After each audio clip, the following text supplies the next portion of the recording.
Hello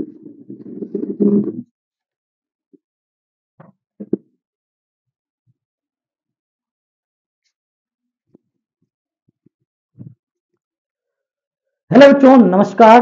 welcome आपका आपके अपने यूट्यूब चैनल में। इस वीडियो में हम बात करने वाले हैं फिर से आपके लिए टॉप 15 साइंस के क्वेश्चन जो लगभग बेहतरीन एग्जाम में रिपीटेड क्वेश्चन है। मतलब यहां से ये जितने भी क्वेश्चन आपके लिए लाए गए हैं वो सभी कहीं ना कहीं किसी न किसी एग्जाम में कई बार पूछे गए हैं। तो ध्यान से वीडियो में एंड तक बने रहना। काफी छोटा वीडियो है, लेकिन देखो एक यहाँ पे प्रॉब्लम है। जैसे कि ये वीडियो आपको तभी समझ में आएगी कि जब आप इस वीडियो को पूरा एंड तक देखेंगे और हर एक टॉपिक आपका क्लियर होने वाला है। तब अगर आपका टॉपिक क्लियर नहीं है तो आप कंफ्यूज हो सकते हैं, लेकिन मैं कोशिश करूंगा कि आपके उस कंफ्यूजन को भी दूर कर पाऊं।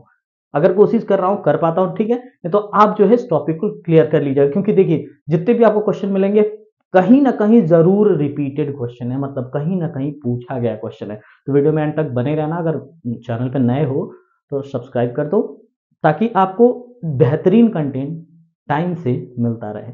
क्योंकि क्वेश्चन लाने में, उसको सेलेक्ट करने में, फिर चेक करने में काफी टाइम लगता है। इसीलिए आप अपने दोस्तों तक जरूर शेयर कर दें जिसको इसकी जरूरत हो। क्या पता आपकी वजह से उसका भला हो जाए। तो चलिए स्टार्ट करते हैं। पहला क्वेश्चन, जबरदस्त क्वेश्चन। पदार्थ के संवेग और वेग के अनुपात में से कौन सी भौतिक राशि प्राप्त होती है? यानी इन दोनों के अनुपात अगर आप रेशियो लेते हैं तो कौन सी भौतिक राशि प्राप्त होती है? तो होता है द्रव्यमान का। ध्यान से एक एक चीज को समझते चलिएगा तो आप इस चीज को कैलकुलेट करिएगा। अभी थोड़ा सा टाइम कम है, इसकी वजह से मैं आपको पूरा डिटेल नहीं बताऊंगा, लेकिन अगर आपको चाहिए होगा तो कमेंट जरूर करिएगा। प्लांक के अचर में किसका आयाम होता है? तो कोणीय गति का है। प्लांक के अचर में किसका आयाम होता है? कोणीय गति का।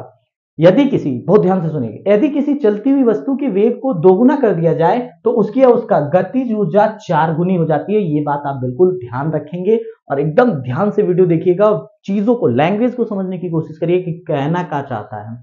यदि किसी चलती हुई वस्तु के वेग को दुगुना कर दिया जाए, ध्यान देना, तो क्या हो जाएगा? गतिज ऊर्जा उसका क्या हो जाएगा? 4 गुना। चौथा क्वेश्चन है, किसी भी स्थिर या गतिशील वस्तु की स्थिति और दिशा में तब तक कोई परिवर्तन नहीं होगा जब तक उस पर कोई बाह्य बल कार्य न करे। यह न्यूटन की गति के प्रथम नियम को परिभाषित करता है। मतलब अगर हम बैठे हुए तो चुपचाप बैठे रहेंगे जब तक तुम बुलाओगे नहीं। मतलब कोई व्यक्ति है, मान लो ठंडी उंडी के दिनों में देखते हो ना कि कोई भी जानवर उन्होंने चुपचाप बैठा रहता है, कितनों खूंखार जानवर हो, सोचता है जाने दो, जा रहे हैं, आदमी है ना, हम एक मार के खा जाएंगे सब, तो चुपचाप बैठा रहता है। कब तक? जब तक तुम उसको छेड़ते नहीं हो।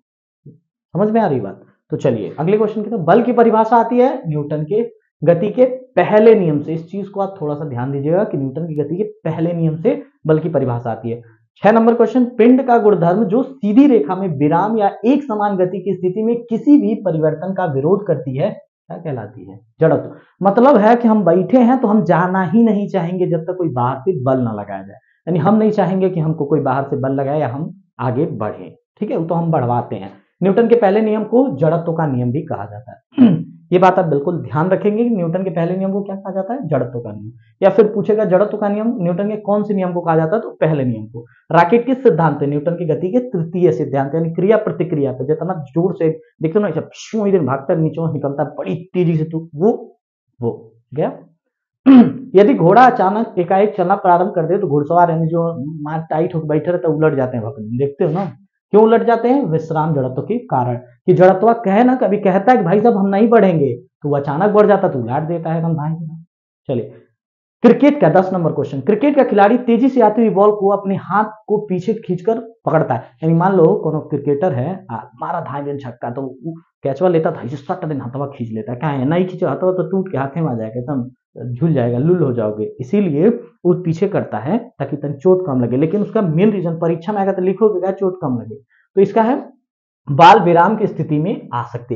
यानी बॉलवा को तन समझाया जाए, बॉल बस रुक जाओ रुक जाओ, यानी पीछे खींचोगे तो पहले आएगा पीछे विराम की स्थिति में आ जाएगा, तो तुमको घाव चोट वोट कम लगेगा। इसीलिए आपका है 11 नंबर, 12 नंबर क्वेश्चन देखिए। 10 बल का मात्रक क्या होता है? न्यूटन होता है बल का मात्रक। अब देखिए व्यक्ति पृथ्वी की सतह पर, यहां से एक क्वेश्चन थोड़ा सा इरेज करने की कोशिश करते हैं। थोड़ा दूसरा क्वेश्चन कंप्लीट नहीं हो पाया, क्वेश्चन वो पूरा नहीं हो पाया। चलिए 13 नंबर, व्यक्ति पृथ्वी की सतह की तुलना में चंद्रमा की सतह पर अधिक ऊंचा क्यों उछलता है? यानी यहाँ पृथ्वी तुम उछल रहे हो तो धीरे धीरे उछलो, चंद्रमा ढाई ढाई ये आर पार दूसरे ग्रह अपना उछल के चले जाना, लेकिन ऐसा होगा नहीं, जा नहीं पाओगे तो कैसे उछलोगे। तो बोला क्या है कि व्यक्ति पृथ्वी की सतह की तुलना में चंद्रमा की सतह पर अधिक ऊंचा क्यों उछलता है? तो उसका एकमात्र कारण है कि चंद्रमा के गुरुत्वाकर्षण के कारण त्वरण पृथ्वी की तुलना में कम हो जाता है, समझे? चंद्रमा के गुरुत्वाकर्षण के कारण त्वरण पृथ्वी की तुलना में क्या हो जाता है? कम हो जाता है। अगला क्वेश्चन 14, एक व्यक्ति एक दीवार को धक्का देता है, मान लो दिवाली बौरा जाते हो तो धक्का देते, उस पर उससे विस्थापित करने में असफल रहता तो वह करता है, मान लो दिवाली ढकेलो हो जाएगा क्या? पिक्चर वाला दीवार तो है नहीं, दाएं ढकेले एकदम चू चू ईटा ईटा अलग हो गया, ऐसा नहीं होता। बरियार दीवार को ढकेलोगे तो विस्थापित नहीं, मतलब हटा उठा नहीं पाए तो क्या किए? तो कोई भी कार्य नहीं, क्या किए? कुछ नहीं किए। अगला लास्ट और जबरदस्त क्वेश्चन है, पानी से भरी डॉट लगी बोतल जमने पर टूट क्यों जाती है? जमने पर जल का आयतन बढ़ जाता है, ऑब्वियस बात है, जल का आयतन बढ़ेगा तो फाट उठ जाएगा, बोतल टूट जाएगा, ऑब्वियस बात है। तो ये आपके लिए चुनिंदा 15 क्वेश्चन का संग्रह था जो आपके एग्जाम के लिए एकदम समझ लो औषधि का काम करेगी। तो इसको देखिए, कई बार देखिए, कम से कम एटलीस्ट एक बार देखिए और अपने दोस्तों को दिखाइए। मिलते हैं ऐसी और अगली क्लास में जो मैं आपके लिए लेके आऊंगा फिर से 15 क्वेश्चन। तो तब तक अपना ख्याल रखें, परीक्षा की तैयारी जबरदस्त तरीके से करिए हमारे साथ मिलकर। मिलते हैं अगली वीडियो में। जय हिंद।